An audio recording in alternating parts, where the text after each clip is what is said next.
Next up, we've got the Rams against the Eagles. The Rams offense played a hell of a game, with Jared Goff throwing up 3 touchdowns and just 7 incompletions and over 250 yards, along with 0 interceptions. The run game was also on point with nearly 200 yards and 2 touchdowns on the ground. Once you put 2 and 2 together, the Rams put up 37 points on what seemed to be a helpless Eagles team, especially that defense.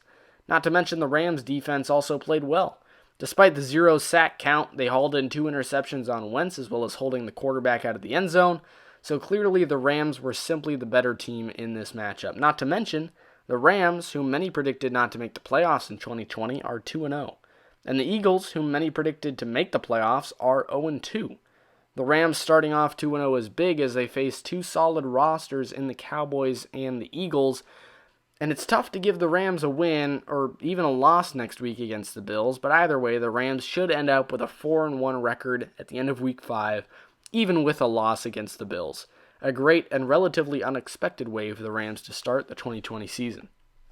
The Eagles, on the other hand, seemed lost.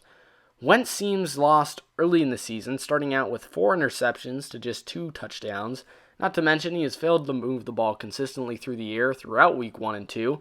And in Week 1, it seemed like a large part of the blame fell on the Eagles' O-line, allowing 8 sacks. But here in Week 2, it seems a bit more questionable as to who the blame should be on, as Wentz wasn't sacked once, yet played worse than last week. The run game for the Eagles was relatively average. I mean, it wasn't enough to pull the Eagles out of the hole they dug themselves into at all, but it wasn't terrible. Sanders ran for 95 yards on 20 carries with a touchdown, but with a pretty much unreliable pass game, you need to find a way to get more chunk runs with Sanders. The Eagles' defense didn't help the scenario, allowing 37 points overall, and while the run game was average, the Eagles failed in pretty much all phases of the game.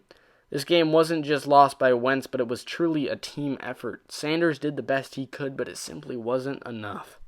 Don't expect the Eagles to perform well into the future, starting 0-2 and facing the suddenly threatening Bengals, injured 49ers, and the Ravens. A game they should lose. I'd expect the Eagles to be somewhere around 1-4 by Week 5, possibly 2-3.